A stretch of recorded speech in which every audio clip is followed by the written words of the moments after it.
Hello everyone, this is Zuhaib Hassan and you are watching School of Art and Design official channel। आप लोग देख रहे हैं पूरा एक कोर्स, पूरी एक सीरीज चल रही है जिसमें आप आसानी से फोटोग्राफी सीख सकते हैं। आज की इस वीडियो में जो हम डिस्कस करने जा रहे हैं पोर्ट्रेट फोटोग्राफी। पोर्ट्रेट फोटोग्राफी होती क्या है, क्या इक्विपमेंट आपको यूज़ करना होगा इसमें, कैसे कॉम्पोजिशन को बेहतर बनाया जा सकता है, पोज क्या होना चाहिए, ये चीज़ें आज हम डिस्कस करेंगे। तो सबसे पहले हम डिस्कस करते हैं कि पोर्ट्रेट फोटोग्राफी है क्या। बेसिकली पोर्ट्रेट फोटोग्राफी में आप सिंगल ऑब्जेक्ट को शूट करते हैं। सिंगल ऑब्जेक्ट कुछ भी हो सकता है, कोई इंसान का चेहरा भी हो सकता है, परिंदा भी हो सकता है, या कोई भी ऐसी चीज़ हो सकती है। सिंगल ऑब्जेक्ट जो आप उसको शूट करते हैं तो इसका मतलब ये है कि ये पोर्ट्रेट फोटोग्राफी है। ज़्यादातर जो पोर्ट्रेट फोटोग्राफी में आप क्या करते हैं कि आप इमोशंस को कैच करते हैं, किसी भी पर्सनालिटी के इमोशंस। इस तरह कोई भी एक कह लें कि इंसान है, उसके जो इमोशंस हैं, लेट्स सपोज अगर चेहरा है तो चेहरे की झुर्रियाँ जो होंगी उनको आपने कैप्चर करना है तो आप पोर्ट्रेट फोटोग्राफी करते हैं। ठीक है, आप कह लें कि जो सबसे ज़्यादा पोर्ट्रेट फोटोग्राफी में अगर किसी चीज़ को कवर किया गया है तो वो या तो बच्चों की होंगी या बूढ़ों की होंगी। क्यों? क्योंकि बूढ़ों के जो एक्सप्रेशन या चेहरे की जो झुर्रियाँ होंगी वो अपील करती हैं, या आप एक तरह से कह लेंगे बच्चों के जो इनोसेंस। आप बाकी जो है यंगस्टर्स उनको भी कर सकते हैं। इवन आपके अगर कोई एक तरह से कह लें कि ज्वेलरी का ऐड है तो उसमें भी आप कर सकते हैं, इसमें कोई ममानियत नहीं है। लेकिन वैसे सिंगल ऑब्जेक्ट जो है ना वो कह लें कि उसको पोर्ट्रेट फोटोग्राफी कहते हैं। अब इक्विपमेंट कौन सा यूज़ होगा?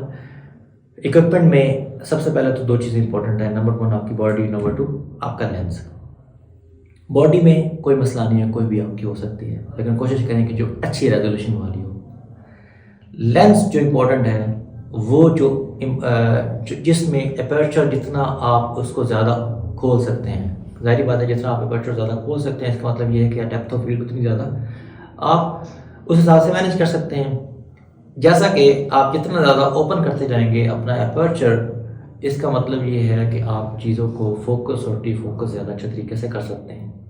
तो पोर्ट्रेट में भी क्या होता है कि आपने जो मेन आपका ऑब्जेक्ट है उसको आपने फोकस करना है, बाकी चीज़ों को आपने डी फोकस करना है। लिहाजा अगर आपके पास प्राइम लेंस है तो बहुत अच्छा है, या वो वाला लेंस है जिसमें आपकी अपर्चर कैपेबिलिटी जितना आप नीचे ला सकते हैं। दूसरे नंबर पे जो चीज़ इंपॉर्टेंट है वो आपकी कॉम्पोजिशन है। अब कॉम्पोजिशन में जैसा कि आपको पता है कि आप ये बेसिकली एक तरह से कह लें कि आपके पास ये जो फ्रेम है उसको आपने सजाना कैसा है। अब इसमें सिंपल ये चीज़ है कि इसमें और कोई चीज़ लाने की ज़रूरत नहीं है, सिर्फ वो वाली चीज़ होनी चाहिए जो जिसको आप कैप्चर करना चाह रहे हैं। लेट्स सपोज अगर फेस है तो सिर्फ फेस ही होना चाहिए, लेकिन अब उस फेस के अंदर उसका पोज किस तरह होना चाहिए ये मैटर करता है।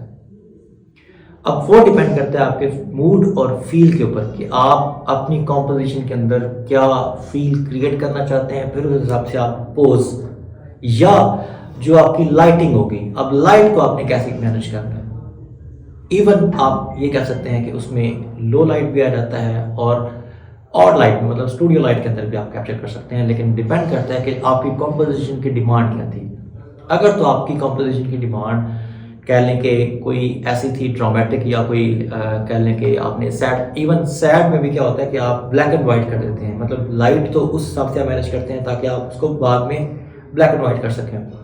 तो number 1 composition, equipment, composition, pose, और तीसरे नंबर पे लाइटिंग, और चौथे नंबर पे आप उसको एडिट कैसे करते हैं जिसको आप कहते हैं पोस्ट प्रोसेसिंग, इमेज एडिटिंग। तो बाद में आप उसको ब्लैक एंड वाइट या जो भी आप करना चाहें तो आप कर सकते हैं। तो ये है एक तरह से कह लें कि पोर्ट्रेट फोटोग्राफी। उम्मीद है आपको समझ आ गई होगी। मज़ीद अगली वीडियो में मिलते हैं। Thank you so much.